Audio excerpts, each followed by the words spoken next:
Shalom dan selamat pagi. Firman Tuhan akan menyapa kita untuk memberikan sukacita dan kekuatan kepada orang yang mendengarkan dan melakukannya. Kita berdoa. Allah Bapa di sorga, kami bersyukur di pagi hari ini karena Tuhan selalu memberikan sukacita kami dengan kesehatan dan napas kehidupan, sehingga kami dapat mempersiapkan diri kami pada pagi hari ini.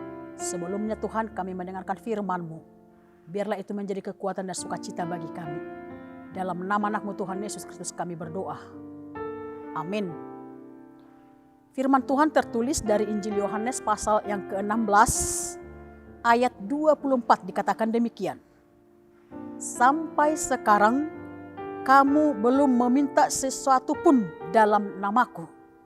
Mintalah, maka kamu akan menerima, supaya penuhlah sukacitamu. Jemaat yang terkasih, 10 tahun lalu Ibu Ratna berdoa kepada Tuhan agar anaknya Revo yang masih duduk di kelas 2 SMP dapat naik kelas dengan nilai yang memuaskan. Tetapi Ibu Ratna sangat kecewa karena ternyata anaknya itu tidak naik kelas. Ia merasa bahwa doa dan harapannya sia-sia. Tetapi pengalaman itu memacu Revo untuk lebih bersemangat dalam belajar dan mengembangkan potensi-potensi yang ia miliki. Kini Revo amat sukses meniti karirnya. Ibu Ratna merasa bahwa Revo bisa menjadi dirinya sendiri karena pengalamannya tidak naik kelas itu. Ia sadar bahwa Tuhan lebih mengetahui apa yang dibutuhkan anaknya Revo. Saudara yang terkasih, Tuhan mempunyai caranya sendiri dalam menjawab doa-doa kita. Ia lebih tahu apa yang sebenarnya menjadi kerinduan dan kebutuhan kita. Banyak orang yang kecewa karena pernah mengalami hal yang demikian.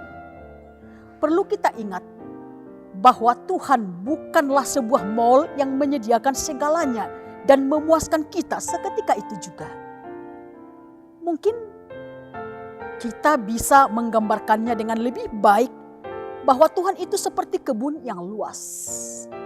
Kita mesti menggarap kebun itu untuk mendapatkan panenannya, serta memohon agar kita dimampukan dalam menggarapnya.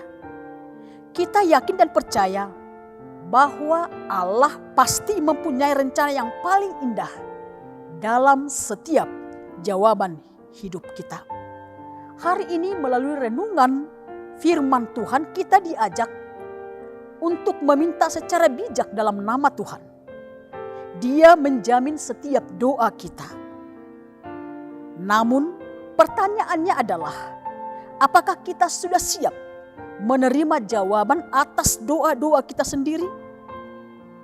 Doa adalah napas kehidupan orang percaya. Bernapas adalah indikator penting kehidupan seseorang. Tanpa berdoa, maka kehidupan kita juga mati.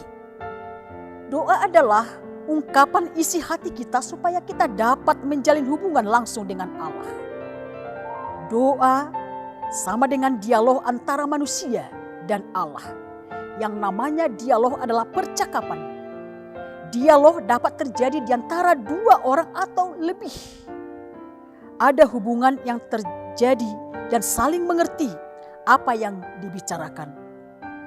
Alasan berikutnya dari pentingnya berdoa, kita adalah ciptaan dan Allah adalah Sang Pencipta.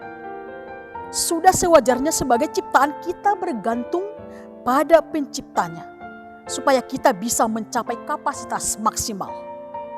Maka doa sangat penting bagi kehidupan orang percaya. Dalam Matius 7 ayat 7-8 dikatakan, mintalah, maka akan diberikan kepadamu. Carilah, maka kamu akan mendapat. Ketoklah, maka pintu akan dibukakan bagimu. Karena setiap orang yang meminta, menerima, dan setiap orang yang mencari, mendapat. dan setiap orang yang mengetok baginya pintu dibukakan. Ketika kita dengan benar meminta, mencari dan mengetuk, pasti sangat besar kuasanya. Tuhan pasti menggenapi, Tuhan pasti memenuhkan sukacita kita. Jadi ada 3 hal yang diajarkan Yesus tentang berdoa, yaitu meminta, mencari, dan mengetuk. Kalau hari-hari ini kita sedang mendoakan sesuatu hal, ayo coba cek.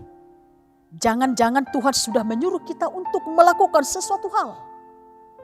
Jangan berhenti berdoa sebelum Tuhan berbicara. Mari berdoa sesuai dengan firman Tuhan agar doa kita menerima jawaban seturut dengan kehendaknya. Selamat berdoa dan selamat menerima jawaban daripada doanya. Amin. Kita berdoa. Kembali kami bersyukur ya Allah, di mana Tuhan masih memberikan kesempatan buat kami untuk duduk sebentar, untuk mendengarkan firman-Mu yang menjadi pelita bagi kaki kami dan terang bagi jalan kami. Dan firman-Mu itulah yang menjadikan kami kuat dan sukacita dalam menghadapi pekerjaan kami hari ini. Oleh karena itu Tuhan, biarlah Roh Kudus-Mu senantiasa bekerja dalam hati kami, supaya firman-Mu itu benar-benar bertumbuh, berakar dan berbuah, supaya itu menjadi sukacita dan menjadi berkat bagi hidup kami. Kami berdoa buat seluruh jemaat-Mu yang dalam keadaan sakit Engkau menyembuhkan, yang dalam pergumulan Engkau topang mereka, yang sudah menghadapi pekerjaannya hari ini di pagi hari ini, kiranya Tuhan selalu menyertai mereka. Itulah doa dan harapan kami Tuhan. Kiranya kehendak-Mu yang terjadi atas diri kami dalam satu hari ini. Dalam nama anak-Mu Tuhan Yesus Kristus, kami berdoa dan bersyukur kepadamu. Amin. Horas dan selamat beraktivitas untuk kita semua. Shalom.